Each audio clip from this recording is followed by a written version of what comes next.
नमस्ते, good morning. Good morning sir. Good morning sir. Good morning sir. Sir ji good morning. Good morning, sir. Good morning, very good morning. Yeah, good morning. Good morning, good morning. All well? हाल है? Yes. So far so good. So good. Market अभी तक made सब high. ठीक है। अरे एकदम जबरदस्त। 733.6 मतलब। Yes. नमस्ते सभी को। And we will start with the continuation of whatever we were doing last time. मेरा जहां तक ख्याल है हम वो फिबोनाची पे कहीं बंद किए थे। Today we'll again see that chart. First I will share you the chart. This was our basic chart related with the Nifty. और निफ्टी में जब हमने ये देखा था तो आपको ध्यान होगा कि लास्ट टाइम जब हम जिस पोजीशन पे थे उस पोजीशन से यहाँ पे यदि देखेंगे तो we have reached to something which is we consider as the top right now in the market. आप यदि टॉप में देखेंगे तो now it is 15,733.60 and closing basis पे last highest closing was 15,690.35 जबकि कल जो है उससे थोड़ा सा 20 पॉइंट नीचे रही 670.25। कल मतलब फ्राइडे है ना, टुडे इज संडे, तो लास्ट वर्किंग डे इज 670.25। हम जो देख रहे थे उसमें हमने ये वाला जो बेस लिया था कि if we take the base as 14,151.40, right side में आप देखेंगे तो 22,4 आपको दिखेगा और 22,4 को 14,151.4 this was our lowest point. और हम इसी लोएस्ट पॉइंट को एक्सेल में हमने फिबोनाची सीरीज देखी थी। I will take again this point 151 point this 40 upper point में अभी हाल फॉर टाइम बिंग ले लेता हूं कि भाई it will go twice what ever is the bottom made, तो हमें बहुत सारे पॉइंट्स बराबर मिलेंगे इन बिटवीन वाले। So you can see over here जो मैंने आपको लिस्ट बताई थी कि it comes out to be 17,492। ये जो है ये बेसिकली फर्स्ट टारगेट हमारा नियरेस्ट में होना चाहिए। अब ये वाला टारगेट जब हम लेने की कोशिश करते हैं तो this is 23.6% higher than what ever is this, मतलब इससे हम 25% के करीब ऊपर जा रहे हैं, 23.6।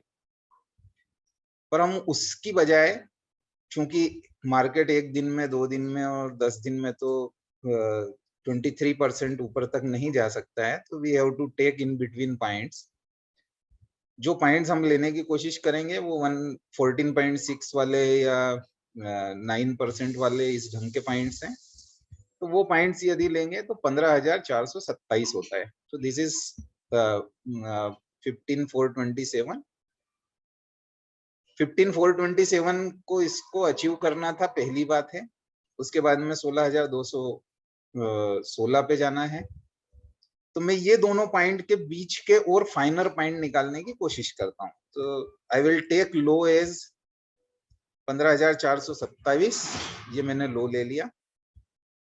और मान लो इस हाई तक जाना है, if it has to go up to this high, तो हमारे पास ये 15,614 और ये जो 5-6 पॉइंट्स हैं जो मेन पॉइंट्स होते हैं वो हम लेने की कोशिश कर रहे हैं। तो this I have copied over here 15, 614, 729, 822, 915 और 030।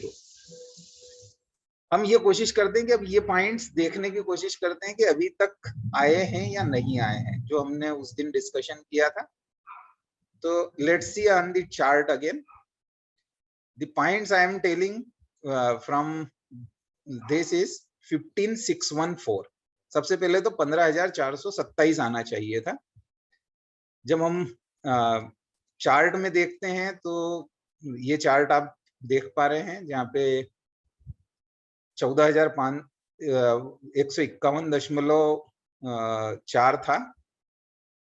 हमारा पहला पॉइंट जो है वो 15,614 या 15,427। सबसे पहला पॉइंट तो हम उसकी बात कर रहे हैं 15,427। तो यहाँ पे यदि हम आगे बढ़ेंगे तो ये जो है 15,427 के आसपास वाला पॉइंट हमको यहाँ पे मिल गया था कि हाँ 15,427। और ये बहुत ज्यादा देरी का नहीं हुआ। यहाँ पे यदि हम देखें तो 22/4 के बाद यहाँ पे 28/5 तक में ये पहुंच गया था। मतलब 1 महीने का समय इसको लगा जब उसने ये वाला टारगेट टच किया। अब इसके बाद के जो फाइनल पॉइंट्स अपन बात कर रहे हैं वो फाइनल पॉइंट्स है 15,614। तो अब 15,614 के लिए बात करें तो ये बेसिकली 1/6 को 15,660 भी उसने टच किया, मतलब हायर साइड में टच किया है। इसलिए हालांकि क्लोजिंग उसकी 574 पे थी पर 660 पे उसने टच किया। तो वहां पे जाना था, उसको टच करना था, तो टच उसने किया। 614 की जगह 660 पे चले गया। और मैंने आपको बोला ही है कि इतनी 15,000 या 16,000 के रेंज में 20-40 पॉइंट का बहुत ज्यादा कोई विशेष फर्क इसलिए नहीं पड़ता है कि हम इतने एक्यूरेट ना हम हो सकते हैं, ना फिबोनाची की सीरीज दे सकती है, ना कुछ हो सकता है, पर एक टेंटेटिव टारगेट आपको यहाँ पे दिखता है। अगला वाला जो है 729 आना है, मतलब 15,729। यहाँ पे हम देखेंगे तो आप इसको देखिए 705 पे ये गया था और कल मतलब फ्राइडे की बात कर रहा हूँ 733.60 गया। मतलब यदि हम हमारी सीरीज से चलते तो 729 का टारगेट उसको मिलना चाहिए था और वहां से थोड़ा सा फिर रुकेगा, क्योंकि हर आगे वाले पॉइंट पे कहीं ना कहीं थोड़ा बहुत रिट्रेस होना चाहिए।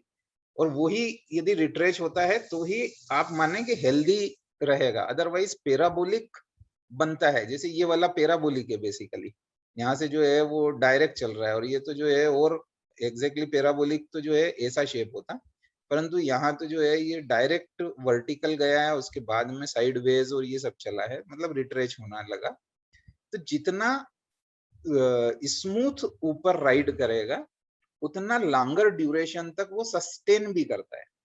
जितना तेजी से आगे जाता है उतना तेजी से नीचे उतरता भी है और उसके बाद चढ़ता भी है। मतलब स्टीप यदि वो डाउन हो रहा है तो स्टीप अप भी होगा। जब इलियट वेव एनालिसिस किसी समय हम पढ़ेंगे तो आपको वो भी समझ में आएगा कि जितनी तेजी से ऊपर जाता है फिर उसके बाद में फास्ट होता है, नहीं होता है, क्या होता है, वो सारी डिस्कशन विल सी देयर। तो यहाँ पे हमारा जो टारगेट है जो मैं आपको यहाँ पे बता रहा हूँ वो 729 आना चाहिए था। अब 729 की बजाय ये जो है 733.60 ये हाईएस्ट गया। मतलब अब ये वाला वो पॉइंट आ गया जहां से वापस थोड़ा सा नीचे जा सकता है। थोड़ा सा नीचे जाएगा तो कितना जाएगा वो फिर अब इन पॉइंट्स पे और यहाँ पे फिर हम सीरीज लगा सकते हैं, वर्कआउट कर सकते हैं, पता कर सकते हैं। पर एक मोटे तौर पे यहाँ पे हमें 729 मिलना था और 729 के बाद 822 से 915। मैं फिर से आपको शीट शेयर करता हूँ। तो ये जो है ये पॉइंट्स है हमारे पास कि 614, 729, 822, 915 और 16,030। और ये जब हो जाएगा तो फिर 16,215। ये बेसिकली ये पॉइंट मिलना है हमको। तो मेजर पॉइंट्स हमारे पास जो है 427 है, उसके बाद अगला वाला जो है 16,215.95, ये हमारे पास पॉइंट्स। तो ये जो है इस तरीके से जो क्वेश्चन था बेसिकली ये था कि क्या हम अब टारगेट निकाल सकते हैं, आगे क्या हो सकता है वो हम देख सकते हैं या नहीं देख सकते हैं। तो पिछले एक हफ्ते से जो हमने ये फिबोनाची दिखाया था, समझाया था, और उन्हीं पॉइंट्स को मैं फिर से ले रहा हूं, क्योंकि हमने ये जो 14151 वाला जो है बेस पकड़ा था, तो इस बेस को यदि मैं फिर से लेता हूं और यहाँ पे इसको फिबोनाची का जो तरीका है वो, अभी हम 2 पॉइंट वाले रिट्रेसमेंट और फिबोनाची पे जा रहे हैं, तो हम इसको डबल मानते हैं कि 14,000 है तो 28,000 जाएगा। तो इन रेशो के बीच में जब जाना है तो हमको ये पॉइंट्स मिलना है। ये पॉइंट्स जब मिलते हैं तो बेसिकली 17,492 ये जो है ये पॉइंट मिलना है, पर ये एकदम तुरंत तो मिलेगा नहीं, क्योंकि इसकी और इसकी जर्नी के बीच में 26% 23% का अंतर है। अब 23% over A night, over a period of time ऐसा नहीं है कि अपन एक महीने में ले आएंगे या कुछ होगा। तो इसके बीच की जर्नी को भी आपको और हमको समझना चाहिए कि कहाँ तक क्या जा सकता है। तो इसके लिए हमने जो है इनके जो नियरेस्ट 2 पॉइंट्स जो हमको उस समय दिखे थे कि 15,427 और 16,216, इन दोनों पॉइंट्स के बीच के ये और फाइनल पॉइंट्स हमने निकाले थे। तो दीज आर दी पॉइंट्स जिसको आप और हम समझ के और वर्कआउट कर सकते हैं। कभी कभी ये होता है कि 614 से 729 ये इमीडिएट भी आ सकता है। तो डेली जब आप मार्केट देखते हैं, वर्कआउट करते हैं, तो शाम को या जो डे ट्रेडर हैं वो दिन में इन पॉइंट्स को ध्यान रख सकते हैं और वर्कआउट कर सकते हैं।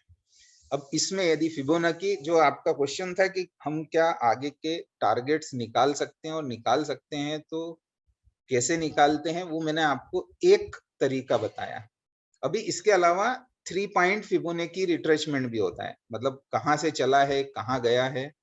मैं आपको ये वाला चार्ट दिखाता हूँ, फिर मैं समझाता हूँ कि वो 3 पॉइंट वाला कैसा है। जैसे यहाँ से हमने माना कि ये पॉइंट पहला पॉइंट है, ये दूसरा पॉइंट है और रिट्रेच होके यहाँ तक आया है। तो हम इन दोनों को ज्वाइन करेंगे, एक तीसरा पॉइंट यहाँ लेंगे, उससे जो है फिर वापस आगे कितना जाएगा वो वाली चीजें जो हैं वो हम निकाल सकते हैं। वो एक अलग है, इस पर्टिकुलर पैकेज जो TX3 में आपसे बात कर रहा हूँ इसमें नहीं है। हालांकि वो investing.com या traderview.in और उन सब पे जो है वो उस ढंग की रिट्रेसमेंट अब हम निकाल सकते हैं, और वो जीरोधा में भी शायद आई बिलीव कि उसमें अवेलेबल है। तो इस ढंग के जो है चार्टिंग, जितना जितना नॉलेज आप और आगे गेन करते जाएंगे, you will be able to find the new points as well. इस पे कोई क्वेश्चन है तो प्लीज बताएं। सर मेरा क्वेश्चन ये, जैसे अपने डिफरेंट पॉइंट्स निकाले अभी 15,000 और 16,000 वाले पॉइंट्स के बीच में, तो क्या इन पॉइंट्स पे जाके वो मींस हाइक बना के और 100% नीचे आएगा, या सेकंड हाइक भी कंटिन्यूअसली जा सकता है वो? नहीं, और ऐसा यदि होता है। किन कंडीशंस में वो सेकंड हाइट बनाने के चांसेस ज्यादा है, और किन कंडीशंस में पहले नीचे जाएगा और फिर वापस से सेकंड हाई पे जाएगा? देखो ये जो है ये स्टेप्स होती हैं कि इस स्टेप पे जाना है, उसके बाद इस स्टेप पे जाना है, उसके बाद इस स्टेप पे जाना है। वो एक स्टेप वाइज आगे बढ़ने की कोशिश करता है। तो हमें सबसे पहला रेजिस्टेंस जिसको हम बोलते हैं, जैसे ये यहाँ पे हम इसकी बात करें तो हमें ये जो टॉप है ये बेसिकली हमारे लिए एक रेजिस्टेंस है कि ये वाले रेजिस्टेंस पे इसने रुकना है। तो यहाँ से एग्जैक्टली आप देखो यहाँ के आसपास आया, फिर नीचे गया, फिर यहाँ आया, फिर धीरे धीरे आके बढ़ा, फिर यहाँ पे एकदम बढ़ा। तो ये वाले पॉइंट्स जो है वो बेसिकली रेजिस्टेंस शो करते हैं कि यहाँ पे रुकना चाहिए। Now it depends upon so many factors, मतलब फॉरेन के जो मार्केट्स हैं वो कैसे चल रहे हैं, ऑयल के रेट वो कैसे चल रहे हैं, मतलब मेजर इकोनॉमी में क्या चेंज आ रहा है। अब पता लगा कि उसी टाइम जो है वो जीडीपी के आंकड़े आ गए, आपके यूएस के जॉब वाले आंकड़े आ गए। अब उनका अंतर आया, वो अंतर से जो है मार्केट वहां इफेक्ट हुआ, वो जो इफेक्ट हुआ वो हमारे यहाँ पे भी इफेक्ट हुआ। तो ये सब चीजें, आरबीआई की एक पॉलिसी आ गई इन बिटवीन, तो वो सब चीजें जो होती है, ये सब चीजें होने के कारण आपका मार्केट बढ़ सकता है या नहीं बढ़ सकता है, वो वाले फैक्टर्स भी आप सवेरे जब देखेंगे तो आपको एक फील आने लगेगा कि आज मार्केट जो है अप होगा, डाउन होगा, या साइडवेज चलेगा, या एकदम अप होने के बाद में इंडियन कंडीशन से फिर से सेट होगा। तो फिर आपको पता लगने लगता है। तो कभी-कभी जो है वो एकदम से आगे बढ़ जाता है, कभी जो है वो रिट्रेस होता है। ऐसा कहीं पे भी कुछ श्योर नहीं है कि उससे वो पलटेगा ही।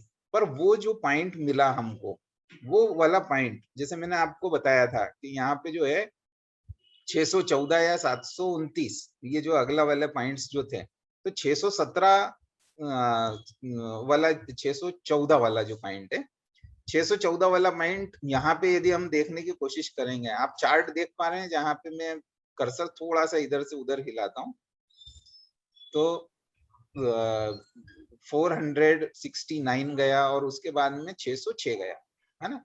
606 और 606 के बाद में 660 गया। अब यहाँ पे ये जो 606 है, ये बेसिकली 614 है। तो मैं आपको पहले ही बोला कि मैं कोई बहुत ज्यादा अपन एग्जैक्ट इस पे रिलाय करें ऐसा नहीं है, पर 606 और 614 15,000 वाले पॉइंट में यदि 606 मिला, हमें मिला 614 और वहां पे मिल गया 606, तो 606 इज ओके। पर अगली कंडीशन जो है वो बेसिकली 730 पे जाना है। तो 614 और 730 के बीच में कुछ तो गैप बनेगा। अब वो गैप जो है वो यहाँ से रिट्रेच नहीं हुआ, पर यहाँ पे जाके 606 पे रुका। अदरवाइज यहाँ पे भी जो है ये आगे बढ़ सकता था, 670 जा सकता था, 600 कुछ हो सकता था, परंतु वहां पे नहीं गया। उसने पहला स्टॉपेज जो है 614 पे रोकने की कोशिश करी। अब 614 मतलब 606 को मैं मान लेता हूँ कि भाई दिस वाज द पॉइंट जहां पे उसने रोकने की कोशिश करी। अगला वाला दिन जो है उसको एक अच्छा दिन मिला, तो उसने 660 पे गया। तो इन दोनों के बीच की जो जर्नी हुई 730 और 614 के बीच की, वो जर्नी जो है एक वीक से थोड़ी सी ज्यादा हो गई। तो थोड़ा सा तो बढ़ा, फिर घटा, फिर आगे बढ़ा। तो आपके पास एक पॉइंट्स मिलने लगते हैं। यदि हम आगे बढ़ने की कोशिश करेंगे तो निश्चित रूप से ये पॉइंट आपके जहन में होना जरूरी है। और उससे नीचे जाता है तो आप, जैसा मैं हमेशा बोलता हूँ कि भाई आपको स्टॉप लॉस बना के रखना है और वर्कआउट करना है। तो आप स्टॉप लॉस बना लेंगे तो आगे बढ़ जाएगी गाड़ी कि इसके बाद में कैसे चलना है। Yes sir, thank you anybody sir. Else? Sir नमस्ते। नमस्ते सर, नमस्ते। सर मैं सुनील बोल रहा था। जी जी सर।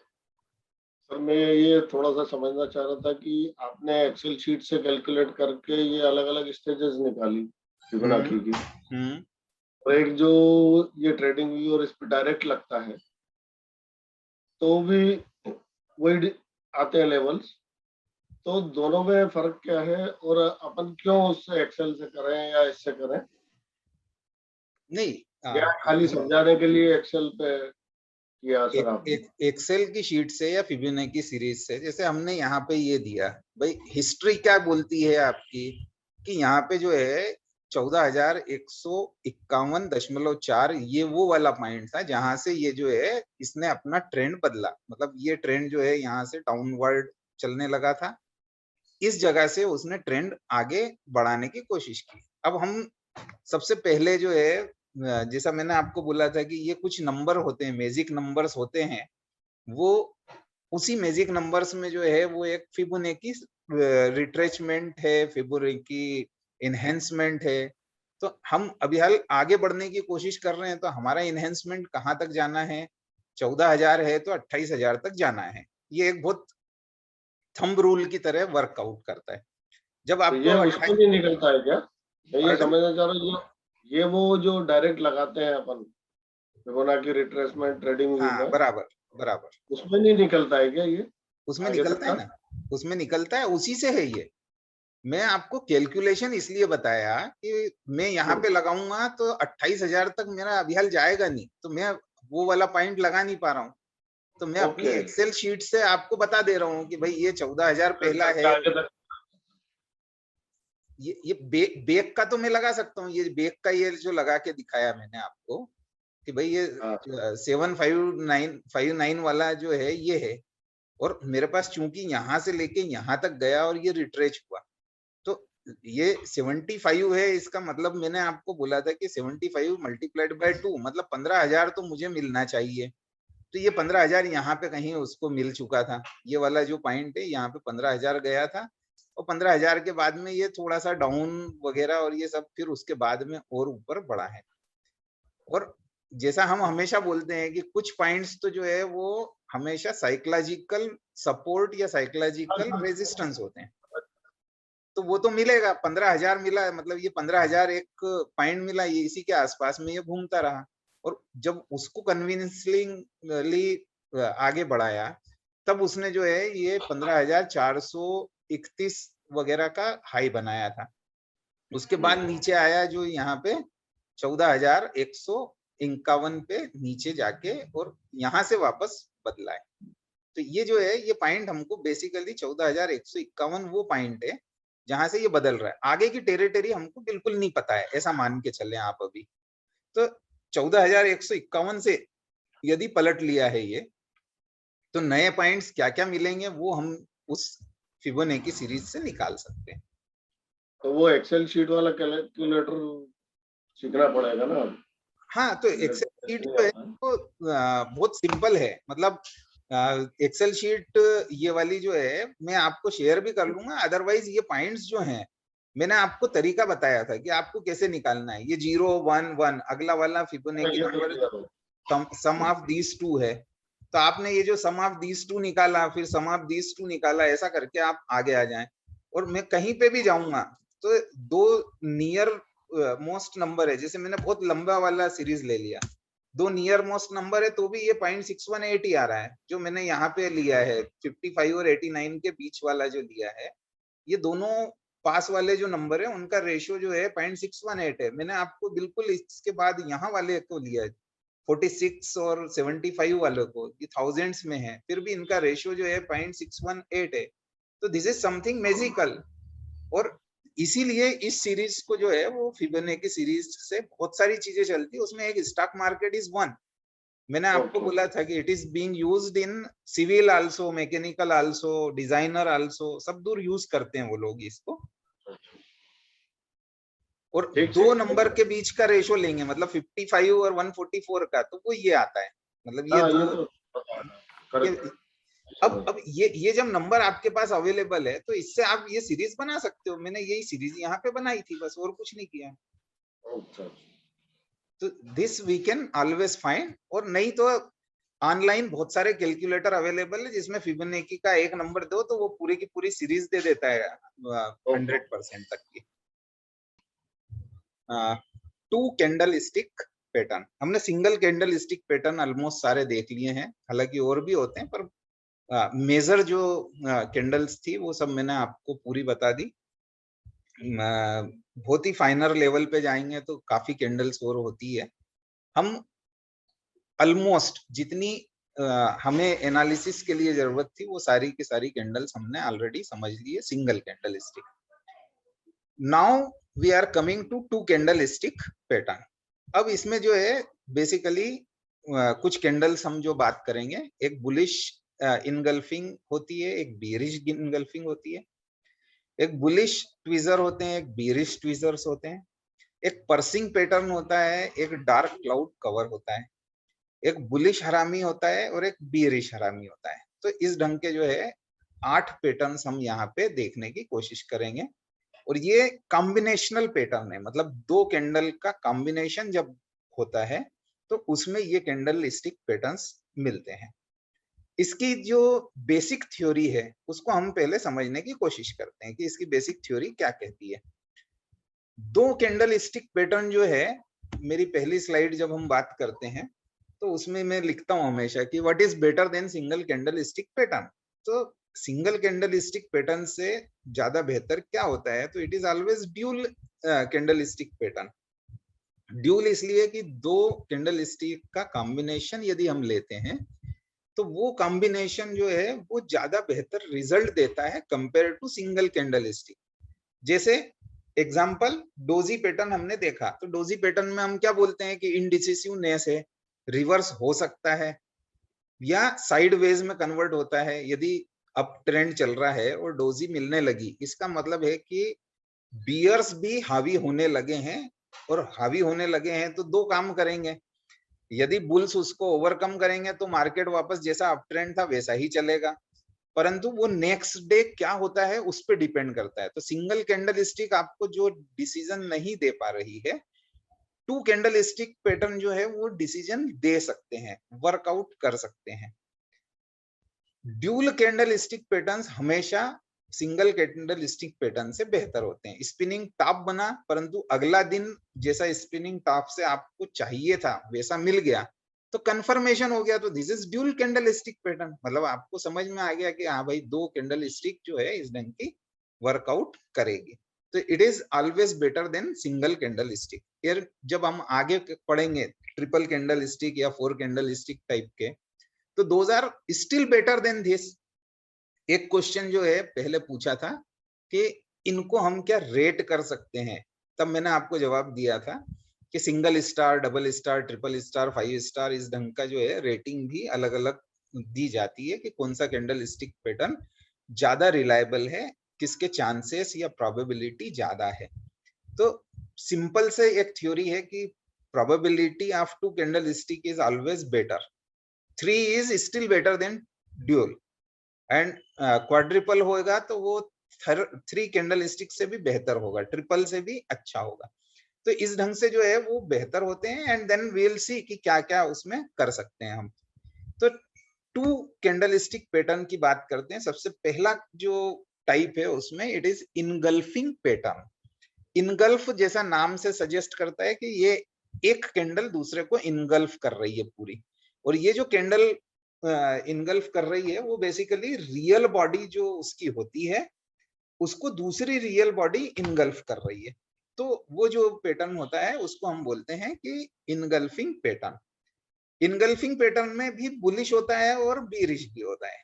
बुलिश कैसा होता है, पहला वाला जो दिन है वो बेसिकली रेड कैंडल दे रहा है, मतलब यहाँ पे ओपन हुआ था मार्केट और जाके क्लोज यहाँ पे हुआ, दिन का हाई और दिन का लो इस ढंग का है, परंतु ओपनिंग यहाँ है, क्लोजिंग यहाँ है। नेक्स्ट डे जो है ओपनिंग तो और नीचे हुई, इसका मतलब अब आप समझो कि यहाँ पे जो पैटर्न है वो नॉर्मली जब हम इनगल्फिंग वाला बात करेंगे और बुलिश इनगल्फिंग की बात करेंगे तो ये डाउन ट्रेंड चल रहा है, यहाँ से चल रहा है, नीचे आ रहा है, नीचे आ रहा है, यहाँ पे ये कैंडल बनी, यहाँ पे ओपन हुआ, बियर्स और हारी हुए हुए तो वो नीचे जाने की कोशिश किया, उन्होंने नीचे लेके भी गए, कुछ बुल्स भी आए ऊपर ले गए, पर end of the day bears ने वापस बहुत नीचे तक भी गए और एंड में और नीचे लाके छोड़ा, तो यहाँ पे उसने बंद किया, तो आपकी जो है रेड कैंडल मिल गई। अगला दिन जो है वो ओपन यहाँ पे हुआ, मतलब बुल्स फिर से हावी नहीं हो पाए और बियर्स ने इसको मार्केट को यहाँ पे कहीं ओपन किया, शायद और कोशिश करी होगी थोड़ा सा बुल्स ने ऊपर जाने की, फिर बियर्स नीचे आए, यहां तक गए, परंतु एंड ऑफ द डे धीरे धीरे धीरे धीरे करके मार्केट बढ़ता रहा, कभी नीचे कभी ऊपर, कभी नीचे कभी ऊपर, पर एंड ऑफ द डे यहाँ पे हाईएस्ट पॉइंट बनाने के बाद ये जो है इस पॉइंट पे जाके क्लोजिंग दिया। इसका मतलब क्या हुआ, बियर्स ने कोशिश कर ली, जो डाउन ट्रेंड था उसको और नीचे ले जाने की कोशिश की, परंतु बुल्स आ गए, उन्होंने मार्केट में खरीदारी चालू करी, उन्होंने इसको ऊपर ले जाने की कोशिश करी और यहाँ ले जाके बंद किया। ये जो बंद हुआ है ये पूरी की पूरी रियल बॉडी, जो रेड कैंडल की रियल बॉडी है, उसको इनगल्फ पूरा का पूरा किया। इसका मतलब है कि इन्होंने इसको ओवर शेड कर दिया, पूरा का पूरा जो है उसको इनगल्फ कर दिया। तो अब जो है next day we expect that the market will turn, और ये जो डाउन ट्रेंड था उसको वो अप ट्रेंड के फॉर्म में बदलने की पूरी क्षमता रखता है। तो ये वाली जो कैंडल्स हैं, और यहाँ पे यदि वॉल्यूम, अब जैसे हमने सिग्नल इनहेंसमेंट या साइकोलॉजी मैंने आपको समझा दी कि साइकोलॉजी क्या है इसकी पैटर्न की, पर इसको यदि इनहेंस करना है सिग्नल को, तो अगला दिन जो है ये जो क्लोजिंग हुई है इससे थोड़ा सा और ऊपर, हल्का सा ऊपर होके हो जाए और अगली कैंडल फिर से हमको ग्रीन मिल जाए तो बहुत अच्छा है, अदरवाइज इससे ऊपर क्लोजिंग आना जरूरी है, इस लेवल से ऊपर क्लोजिंग आना जरूरी है। तो आप जो है इस लाइन को जो है अपनी स्टॉप लॉस लाइन बना सकते हैं। आप थोड़े और ज्यादा मीडियम टर्म और वो कुछ कर सकते हैं, तो ये वाला जो पॉइंट है इसको स्टॉप लॉस बना सकते हैं। तो इस ढंग से आप स्टॉप लॉस भी अपना ट्रेल कर सकते हैं, क्योंकि मार्केट में आपने पोजीशन यदि ले ली। और मैंने आपको पिछले एकाध किसी डिस्कशन में बताया था कि जब हम और आगे पढ़ेंगे कि भाई पर्सिंग पैटर्न क्या होता है, तो उसमें ये होता था कि ये वाली जो पोजीशन है ये रियल बॉडी की, इसके 50% से ऊपर यदि हम आने लगे, इसका मतलब है कि ये पर्सिंग पैटर्न है। ये इनगल्फिंग तो इस ढंग का है, पर पर्सिंग पैटर्न में इसके 50% से ऊपर भी यदि हम इंटर हो गए तो भी चांसेस होते हैं कि अब बुल्स जो है वो बेहतर प्रदर्शन करेंगे। अब यदि हमने पोजीशन इसके 50% पे ले ली है, तो हम यदि ये स्टॉप लॉस लगाते हैं तो भी हमारे पास जो है काफी रूम बचा हुआ रहता है प्रॉफिट का, कि इतना प्रॉफिट तो हमें बनेगा ही। और यदि ये और ऊपर चले गया तो फिर हम इसको ट्रेलिंग करने के लिए इस पॉइंट को, जो इसका हाईएस्ट पॉइंट है, उसको भी हम स्टॉप लॉस बना सकते हैं। इस ढंग से हम जो है इसको आगे बढ़ाते जाते हैं, और यदि और आगे मार्केट बढ़ता जाता है तो हम उसको ट्रेल करते रहते हैं कि हम स्टॉप लॉस को ट्रेल करें। मैंने आपको पहली बार जब बताया था, जिन लोगों ने बाद में ज्वाइन किया है वो पहले वाले जो मीटिंग्स हैं उनके वीडियोस की लिंक आपके पास है, उस चैनल से आप उस लिंक को जरा एक बार जरूर देख लें, उन वीडियोस को जरूर देख लें, जिससे कि आपको क्लियर रहे। इसमें कोई क्वेश्चन है किसी का? नहीं नहीं नहीं सर, नहीं सर। सर एक क्वेश्चन है सर इसमें मेरा। सर जो रियल बॉडी है इनगल्फिंग की, जो सेकंड वाली आ रही, मतलब जिसमें पहले वाले अपन बात कर रहे हैं बुलिश में रेड के बाद ग्रीन, ये always real body is greater than red one? बिल्कुल 100%, उससे बड़ी होगी तभी इनगल्फ कहलाता है। उससे छोटा होगा तो हाँ, उससे छोटा होगा तो मैंने जो आपको बोला था पर्सिंग पैटर्न होता है, वो अभी हाल देखेंगे आप कि वो कैसा होता है। तो मनीष ने क्वेश्चन जो पूछा था कि रियल बॉडी जो है वो बेसिकली फुल इनगल्फ करती है या नहीं करती है, तो answer is it has to be fully engulf. ये जो रेड बॉडी है वो पूरी की पूरी इनगल्फ होना जरूरी है। ठीक है, इसके बाद क्या क्वेश्चन था? नेक्स्ट क्वेश्चन आपका सर मेरा ये था कि अगर अपन इंडिविजुअली देखने जाए तो ये एक इनडिसाइसिव कैंडल बनती है, राइट? अगर दोनों तरफ विक रहता है तो नहीं, दोनों तरफ वीक होता है तो इंडिसिसिव कैंडल नहीं होती है। इंडिसिसिव कैंडल के लिए डोजी काइंड का पैटर्न होना जरूरी है। ये डोजी पैटर्न नहीं है, रियल बॉडी इसकी काफी बड़ी है तो ये डोजी नहीं है, तो इंडिसिसिव नहीं है।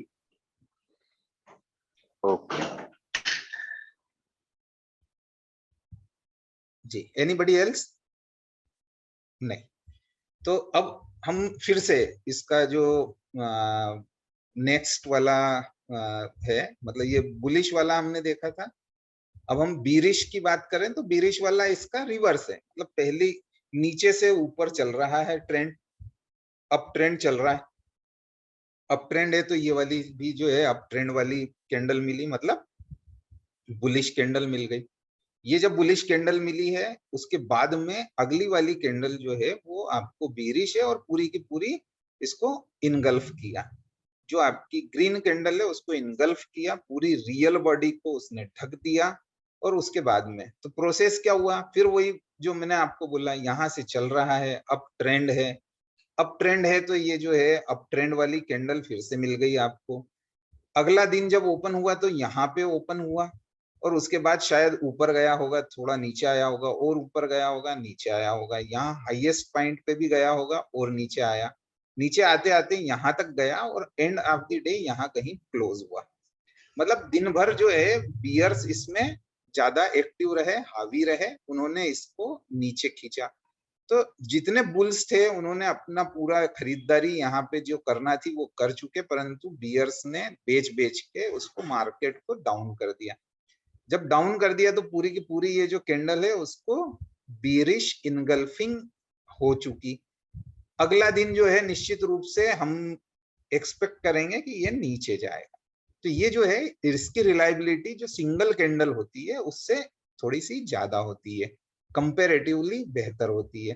तो ये जो है हमने पहला वाला जो 2 कैंडल स्टिक का पहला पैटर्न जिसको हम बोलते हैं इनगल्फिंग पैटर्न, वो हमने देखा। अब हम कोशिश करते हैं एक आध कोई चार्ट देखने की। कोई कंपनी का नाम बता पाएंगे तो अपन उसकी बात कर लें, निफ्टी की बजाय उसकी बात करें, ज्यादा बेहतर होगा। HDFC HDFC बैंक का जो चार्ट है, इस HDFC बैंक के चार्ट में अभी अपन ने जो सिंगल कैंडल अभी तक पड़ी है या इनगल्फिंग वाली केवल जो सेकंड पड़ी है, इनमें से ढूंढने की कोशिश करना है आपको, हमको कि कहाँ पे ये वाले पैटर्न दिख रहे हैं। अप्रैल एंड में है, अप्रैल एंड मई के पहले लेफ्ट से चालू करें सर, लेफ्ट से चालू करें और कोशिश करें कि कौन कौन से पैटर्न दिखने लग रहे हैं। यहाँ पे कोई भी पैटर्न आपको यदि वो दिखता हो तो आप बताएंगे तो मैं उसको डिस्कशन करूंगा। सर स्टार्टिंग में है सर 28 दिसंबर, वो वही पॉइंट जहाँ पे आपका कर्सर है। हाँ, एक्चुअल में ये वाला जो है बेक का कुछ भी नहीं मालूम है, इसलिए अपन इसको नहीं बात करेंगे, अपन यहाँ से बात करेंगे। ये यदि ये ऊपर जा रहा है उसके बाद में यहाँ पे ये, इसके बाद में ये बदला है, ये वाला जो पैटर्न है, मतलब ये कौन सा ट्रेंड है अभी हाल, यहाँ पे यदि हम बात करेंगे तो this is up trend, this is up trend bullish. इसको अप ट्रेंड यदि हम बोल रहे हैं तो ये वाली कैंडल थोड़ी सी और ऊपर होती, हाँ, तो ये कैंडल यदि थोड़ी और ऊपर होती तो क्या होता, फिर आप उसको बोल सकते थे कि ये जो है इनगल्फ कर रही है ना। तो ये इनगल्फ नहीं कर रही है, पर इसने ट्राई किया था इनगल्फ करने का, तो यहाँ पे नहीं मिल रहा है, थोड़ा सा और नीचे आए। ये वाला जो पैटर्न, ये वाली कैंडल कुछ बता सकते हैं आप कि ये कैंडल कौन सी है? पियर्सिंग बोलेंगे क्या? नहीं बोल। एक मिनट, फिर से मैं इस चार्ट को फिर से लगाता हूँ, अपन जहां थे वहीं से बात कर पाएंगे फिर। ये वाला जो है ये डाउन साइड हो रही है, ये हाँ डाउन ट्रेंड है। ये वाली कैंडल कौन सी है, कोई नाम बताओ इसका? Hammer, inverted hammer. ये जो है यदि नीचे जा रहा है और इसका कैंडल जो है वो हैमर टाइप का कैंडल है। हैमर कैंडल जैसे ही बनता है तो आपको क्या समझना चाहिए कि ऊपर जाने के चांस, ऊपर जाने के चांसेस है। अब यहाँ पे आप देखो, अगला दिन उसने कोशिश करी, जा नहीं पाया, परंतु उससे बेहतर क्लोजिंग दिया और उसके बाद में वो ऊपर गया। मतलब यहाँ पे आपको जिसने ये वाला दिन वॉच किया उसको ट्रेंड रिवर्सल पक्का समझ में आने लगेगा कि हाँ यहाँ से अब ट्रेंड बदलने वाला है। जब ये ऐसा ऊपर जाने लगा, ये वाली कैंडल कौन सी है? डोजी कैंडल टाइप है।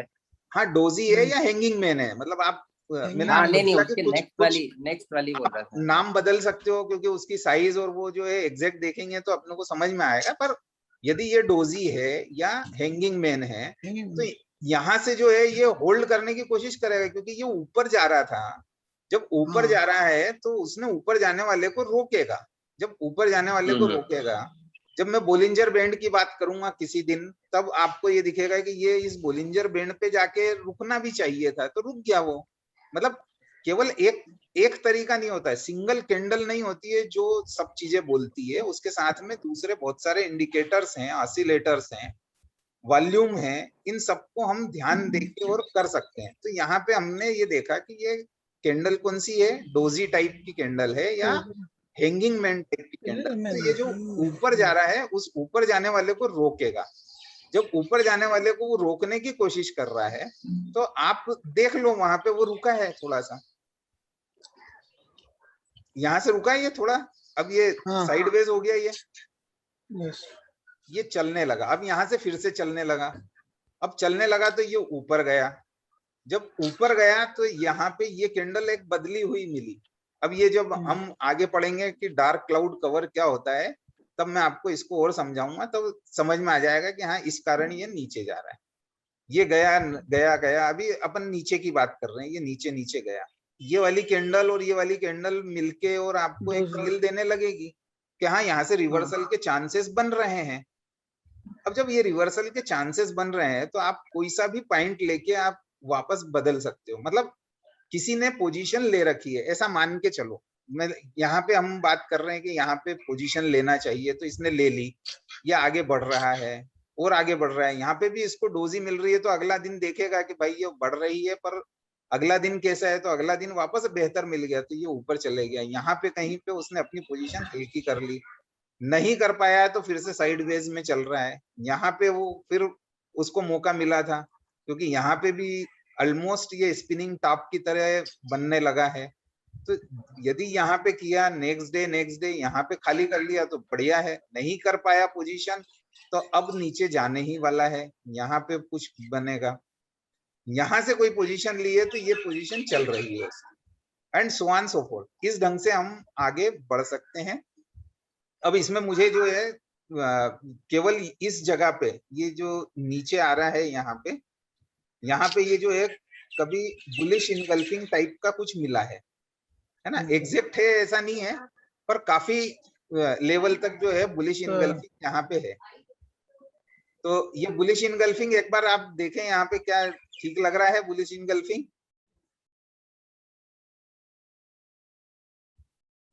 सर ओके ओके है, लग तो नहीं रहा है।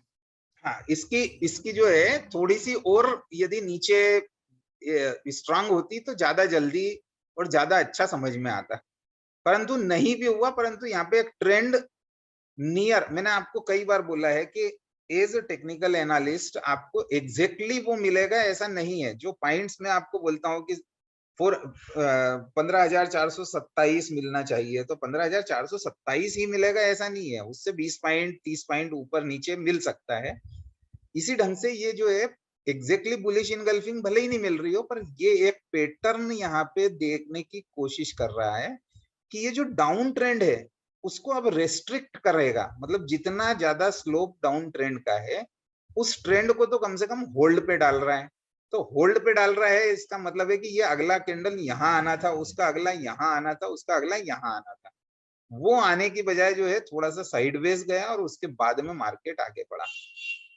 यहाँ पे फिर से जो है एक पर्सिंग पैटर्न फिर से मिला, परंतु ये पर्सिंग जो है रिवर्स पर्सिंग है, क्योंकि यहाँ से ऊपर जा रहा है और ये बीच में घुस गया, मतलब आधा अंदर गया नीचे की तरफ जाने के लिए, ये आ गया। यहाँ पे भी फिर से बुलिश टाइप का इनगल्फिंग आपको मिल रहा है।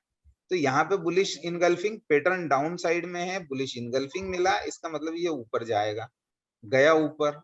ये 3 कैंडल स्टिक जब हम पढ़ेंगे तब हम इसको भी बात करेंगे कि ये जो है इवनिंग स्टार कैसे बनता है, वो हम देखेंगे। पर इस ढंग से ये आगे है। तो ये वाले जो पैटर्न्स हैं वो आपको धीरे धीरे करके हर दिन जब ट्रेडिंग आप करने की कोशिश करोगे तो हर दिन आपको समझ में आने लगेगा कि अभी मार्केट यहाँ पे रुकने वाला है या नहीं रुकने वाला है, और रुकने वाला है तो हमें अपना स्टॉप लॉस नोट करके और उस ढंग से चलना है, या हमें अपना प्रॉफिट बुकिंग काय पे करना है वो हमको मालूम होना चाहिए। तो ये जो है ये कुछ पैटर्न्स हम HDFC बैंक में यहाँ पे डिस्कशन कर पाए। कोई क्वेश्चन हो तो ले, नहीं तो हम अगला पैटर्न पढ़ें एक बार। बुलिश इनगल्फिंग मैंने ये आपको बता दिया है कि कैसे होता है, पूरा डिटेल में हमने डिस्कशन भी कर लिया है, इसलिए उसको नहीं करता हूँ। यहाँ पे कुछ एग्जांपल्स उसने जो यूज किए हैं, कोई चार्ट में आपको दिखाने की कोशिश कर रहा हूँ कि ये डाउन ट्रेंड है, यहाँ पे इनगल्फ हुआ, ये ऊपर गया, फिर वापस कुछ हुआ, यहाँ भी इनगल्फ हुआ, थोड़ा सा साइडवेज ही चला ये, परंतु उसके बाद में फिर से इनगल्फिंग आपको मिली। तो ये जो है ट्रेंड जो है अप ट्रेंड में थोड़ा सा पास थोड़ा सा दूर कहीं ना कहीं उसको मिलने की कोशिश करता है। इसी ढंग से जो है ये कुछ और ट्रेंड इसमें चार्टिंग में दिखेंगे कि इस ढंग का बुलिश इनगल्फिंग होता है। क्राइटेरिया मैंने बता चुका हूँ। सिग्नल इनहेंसमेंट के लिए जो है आपको एक चीज समझ में आना चाहिए कि जितनी स्मॉल बॉडी पहली वाली है, मतलब रेड बॉडी जो है वो जितनी लार्जर बॉडी से कवर होती है उतना ज्यादा चांस होता है कि रिवर्सल हो जाएगा। लार्ज बॉडी जो है उसके साथ में वॉल्यूम यदि काफी ज्यादा हुआ तो निश्चित रूप से ऐसा हम मान सकते हैं कि अब जो ट्रेंड आने वाला है वो बुलिश ट्रेंड एस्टैब्लिश हो जाएगा। काफी कम वॉल्यूम के साथ में हुआ है, इसका मतलब ये है कि बुल्स जो है ज्यादा इंटर नहीं हो पाए, उन्होंने ज्यादा खरीदी नहीं कर पाए, इसलिए वहां पे जो है नहीं वॉल्यूम ज्यादा नहीं हो सकता है और अगला ट्रेंड जो है वो वीक रहेगा। तो और पूरी शेडो, जैसे मैंने आपको बोला कि बेसिकली शेडो कितनी है, छोटी कैंडल और फिर बड़ी कैंडल। यदि छोटी कैंडल और बड़ी कैंडल इन दोनों के बीच की जो डिस्टेंस है वो काफी ज्यादा होगी तो ज्यादा चांसेस होगा, ज्यादा प्रोबेबिलिटी होगी कि रिवर्सल हो ही जाएगा। और जितना ज्यादा दोनों के बीच का गैप होगा उतना ज्यादा रिवर्सल के चांसेस होंगे। तो ये जो है ये कुछ इनहेंसमेंट होते हैं और वो आपको ध्यान रखना है। इसी ढंग से जो है बीरिश इनगल्फिंग है जो उसका बुलिश इनगल्फिंग का अपोजिट है। तो सिमिलर काइंड के एग्जांपल्स वगैरह यहाँ पे दे रखे हैं। उसके बाद में हम ट्वीजर की बात करेंगे, है ना। ट्वीजर के पहले सर, हम जी सर एक क्वेश्चन इसमें कि हाँ? ये जो एनगल्फिंग पैटर्न है इसमें दोनों कैंडल अपोजिट कलर की होना जरूरी है? यदि मान लो सेम कलर की आ जाए तब? अपोजिट कलर की कैंडल काफी स्ट्रांग होती है, इसलिए अपोजिट कलर की कैंडल की बात कर रहे हैं। एक्चुअल में जो है पैटर्न की साइकोलॉजी पे यदि हम वापस जाते, जैसे यहाँ पे हम बात कर रहे हैं, ये वाली जो कैंडल है वो यहाँ से नीचे जा रहा है, ये वाला जो है इनगल्फ, यदि ये वाली कैंडल यहाँ पे बनती, मतलब ये जो डोजी पैटर्न यहाँ पे दिख रहा है, इस कैंडल को इस कैंडल से रिप्लेस कर दो डायरेक्ट कि ये कैंडल यहाँ बन गई होती, तो हमारे चांसेस बहुत ज्यादा बेहतर हो जाते। अभी यहाँ पे ये नहीं बनी है, इसलिए जो है हम कोशिश कर रहे हैं। हमने इसको क्या बोला था कि नाउ द ट्रेंड में रिवर्स बिकॉज इनडिसिसिव कैंडल बनी है, डोजी कैंडल बनी है। तो हमारा कोशिश ये है कि ये जब नीचे आता है इसका मतलब है ट्रेंड डाउन डाउन डाउन चल रहा है। यहाँ पे क्या हुआ, यदि वो डाउन है डाउन है डाउन है और यहाँ पे ये वाली कैंडल ग्रीन बन गई, जो आपका क्वेश्चन है कि यहाँ पे ये ग्रीन बनी और उसके बाद में अगला कैंडल फिर से ग्रीन बना, तो क्या चांसेस होते हैं। तो यदि ये ग्रीन बन चुकी है तो निश्चित रूप से ये कैंडल ही आपको बताएगी, पहला वाला कैंडल जो आपने सिंगल कैंडल स्टिक पढ़ा था वहां पे हमने बोला था चाहे यहाँ पे डोजी बने, चाहे यहाँ पे स्पिनिंग टॉप बने, चाहे यहाँ पे हैंगिंग मैन और हैमर, मतलब हम इन्वर्टेड हैमर, सॉरी हैमर और इन्वर्टेड हैमर बने, चाहे कुछ भी बने और उसका कलर इज इमटेरियल। तो इसी ढंग से नॉर्मल में ये जब भी नीचे आता है तो कैंडल तो चूंकि ये डाउन ट्रेंड है तो ये डाउन ट्रेंड ही बनता है, परंतु ये ग्रीन भी बन सकती है, ऐसा कंपल्शन नहीं है। पर बुलिश इनगल्फिंग तभी बोलेंगे जब पहली कैंडल रेड होगी और दूसरी कैंडल ग्रीन होगी, तो हम उसको बुलिश इनगल्फिंग बोलेंगे। अदरवाइज वो बुलिश इनगल्फिंग नहीं कहलाएगा, वो ऑटोमेटिकली पहली वाली कैंडल ही आपकी ग्रीन है और दूसरी इनगल्फ करने वाली भी ग्रीन है, तो वो पैटर्न अलग होता है, उसको बुलिश इनगल्फिंग नहीं बोलते हैं। पर जो रिवर्सल है वो पक्का होता है, उसमें भी होता है, वो दूसरे कैंडल से। जी थैंक यू सर। पहले हम जो है ट्वीजर के पहले जो है वो पर्सिंग पैटर्न पढ़ने वाले हैं। ये जो मैंने आपको अभी बात करी थी कि ये पूरी की पूरी कैंडल जो है इनगल्फिंग में 100% रियल बॉडी को इनगल्फ करेगी। अब 100% यदि रियल बॉडी को इनगल्फ नहीं किया, 50% से ऊपर यदि कर लिया तो हम इसको बोलते हैं कि पर्सिंग पैटर्न बन गया। पर्सिंग इज वो इसके अंदर जो है वो नाइफ होता है ना, चाकू होता है, पर्स करते हैं इस ढंग का कि चाकू उसने अंदर घुसने की कोशिश करी। तो ये वाली जो रेड कैंडल है आपकी, इस रेड कैंडल को बेसिकली इसने अंदर घुसने की कोशिश करी और अंदर यहाँ तक 50% से ऊपर जाने की कोशिश कर ली। तो 50% से ऊपर जाने की कोशिश कर ली। अब हम ये कोशिश कर रहा है, मतलब बुल्स ये कोशिश कर रहे हैं कि वो जो बियर्स है उसके खेमे में जाके और उनको थोड़ा सा मारने की कोशिश करी है। तो इसलिए उसको पर्सिंग पैटर्न बोला जाता है। ट्रेंड कौन सा होना चाहिए? डाउन होना चाहिए। ये डाउन ट्रेंड ही चल रहा है, ये कैंडल भी डाउन ट्रेंड वाली है, मतलब रेड कैंडल है।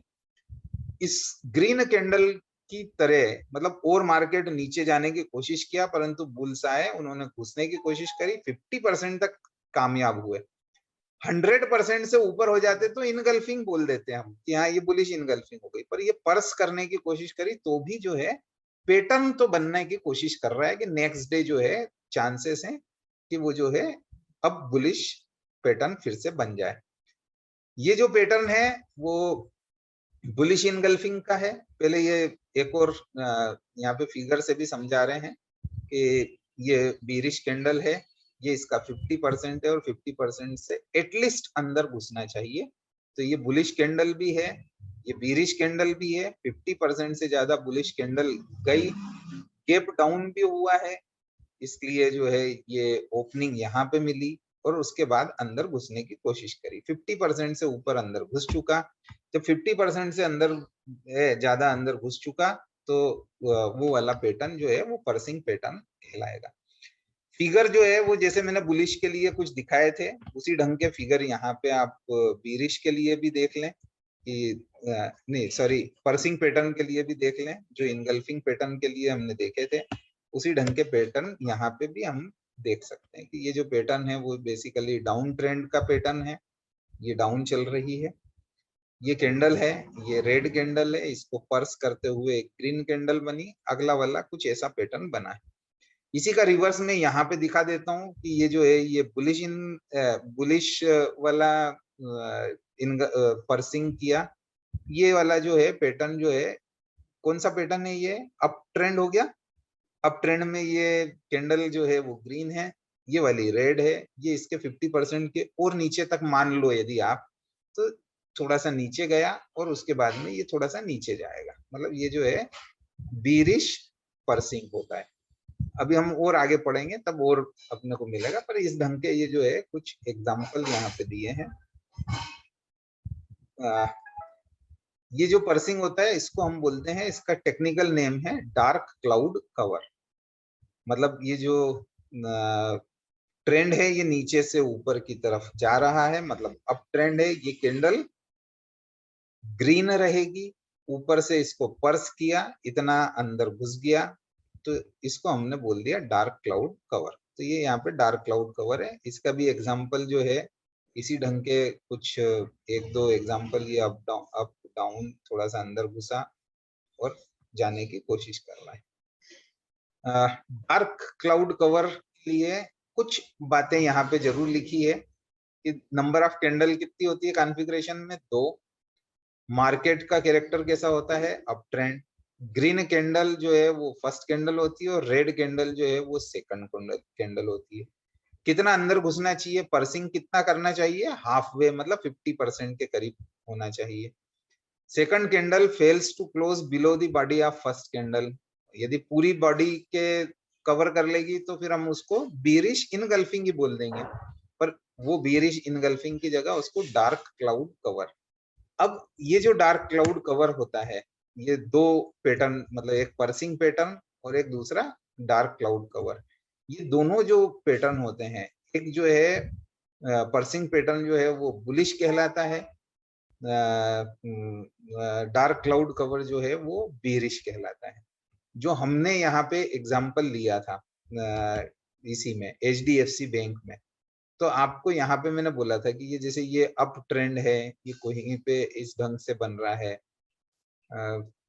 यहाँ पे ये डाउन ट्रेंड है, ये इस ढंग से बन रहा है। अब आप कैंडल जो है, चूंकि मैंने 6 पैटर्न सिंगल कैंडल स्टिक में बताए थे जो एक दूसरे को कॉम्प्लीमेंट करते रहते हैं, तरीका वही होता है। इसी ढंग से यहाँ पे भी ये जो पर्सिंग होता है या डार्क क्लाउड कवर होता है, ये आधा आधा अंदर घुसने की कोशिश करता है। कई बार ऐसा होता है कि आधा नहीं घुसा, तो आधा नहीं है तो हम उसको डार्क क्लाउड कवर नहीं बोलेंगे, या आधा नहीं है तो उसको पर्सिंग पैटर्न नहीं बोलेंगे, पर पैटर्न की साइकोलॉजी तो उसने वहां पे डिफाइन कर दी कि अब जो है वो एंट्री लेने की कोशिश कर रहा है। एंट्री लेने की कोशिश कर रहा है तो ट्रेंड यदि डाउनवर्ड है तो अपवर्ड की तरफ चेंज होगा, ट्रेंड अपवर्ड है तो डाउनवर्ड की तरह चेंज होगा, अदरवाइज कम से कम साइडवेज तो होने लगेगा। यदि इस ढंग की चीजें हमें पता लगने लगती है, जो कैंडल बनने के बाद आपको समझ में आ जाती है। अच्छा, ये का यही काम जो है आपको डेली चार्ट के अलावा आवरली चार्ट पे भी मिलेगा, 30 मिनट्स चार्ट पे भी मिलेगा, और उस पे थोड़ा ज्यादा मिलता है क्योंकि बहुत जल्दी जल्दी जो है अप एंड डाउन ट्रेंड वहां पे मिलने लगते हैं। तो ये वाले जो ट्रेंड है डे ट्रेडर के लिए तो काफी इंपॉर्टेंट होते हैं, उनको समझ में आने लगता है। और उसी चीज को पिछली कुछ मीटिंग्स में भी हमने डिस्कशन किया था, तब बताया था कि यदि डे ट्रेडिंग कर रहे हैं तो आप आधी घंटे के लिए यदि ट्रेडिंग कर रहे हैं तो 15 मिनट का और 5 मिनट का चार्ट भी जरूर देखें। मेनली आपको डे का चार्ट देखना है, ट्रेंड के तरह आपको वर्क करना है। मतलब ट्रेंड अपवर्ड है तो आप अप वाली पोजीशन लेने की कोशिश करेंगे, और वो आवरली चार्ट में भी अप वाला दिखता है तो अप पोजीशन लेना है, नहीं तो आपको ट्रेंड के रिवर्स में नहीं जाना है। Main trend is daily charting में मान लो पॉजिटिव है, मतलब जैसे अब यहाँ पे हम बात कर रहे हैं कि ये मेन ट्रेंड जो है यहाँ पे नेगेटिव है, यहाँ पे मेन ट्रेंड पॉजिटिव है, यहाँ पे मेन ट्रेंड नेगेटिव है, ये आपको यहाँ पे दिखता है। तो अभी मुझे इस दिन यदि पोजीशन लेना है तो मैं पोजीशन कौन सी लूंगा, डाउन ट्रेंड की लेंगे। वो डाउन ट्रेंड आवरली चार्ट में भी दिख रहा है कि डाउन ट्रेंड है, तो मैं पोजीशन लेके और आगे बढ़ सकता हूँ। उसको फिर 30 मिनट के चार्ट में देखूंगा, 15 मिनट के चार्ट में देखूंगा, 5 मिनट के चार्ट में देखूंगा। सब दूर आपको बहुत क्लियर दिखने लग रहा है तो वो पोजीशन लेने में कोई हर्ज नहीं है, इमीडिएटली वो पोजीशन लेके और वर्कआउट आप आगे कर सकते हो। तो इस ढंग से जो है हमने दो पैटर्न देखे आज, एक इनगल्फिंग पैटर्न देखा और दूसरा जो है 50% इनगल्फ देखा। मतलब अभी फुल इनगल्फ और 50% इनगल्फ। फुल इनगल्फ को हमने बीरिश इनगल्फिंग और बुलिश इनगल्फिंग बोला, वेयर एज जो 50% वाले पैटर्न है वो यदि बुलिश की साइड में बोले तो हमने पर्सिंग नाम दिया है उसको, और बीरिश वाले जो हैं उसको अपन ने डार्क क्लाउड कवर नाम दिया है। तो ये जो है चार चीजें हमने डबल कैंडल स्टिक वाली देखी। इसके बाद में हम अगले जो पैटर्न्स है वो मैं आपको दिखाऊंगा और उसके ऊपर अगली बार हम बात करेंगे। मतलब अभी आपको पर्सिंग और इनगल्फिंग दोनों सिमिलर टाइप के होते हैं इसलिए बताया। इसके बाद में मैं आपको वो जो ट्वीजर वाला पैटर्न है उस पे बात करेंगे। क्वेश्चन है तो अपन बात कर लें, नहीं तो फिर नेक्स्ट टाइम हम ट्वीजर एंड हरामी ये दो पैटर्न पे हम अगली बार बात करने वाले। Any question? बिल्कुल No, no question. no sir, no questions. No sir. Sir good morning sir, wish नहीं कर आपको इसलिए विश करा था सर। अभी तो सर मेरा तो स्टार्ट ही है तो मुझे तो अभी तक कुछ आइडिया नहीं है इसका, ये पैटर्न्स वगैरह का। कोई बात नहीं। आप सबसे पहले जिन लोगों ने बाद में ज्वाइन किया है, हाँ सर, वो एक बार का वो जो YouTube चैनल पे पुराने 4-5 दिन के जो रखे हुए हैं वीडियोस उसको जरूर आप देख लें और उसके बाद में आगे बढ़ेंगे। ओके सर, ठीक है। So call it a day. Thank you very much. Have a good. Thank you sir, thank you. Good day sir. Thank you sir. Good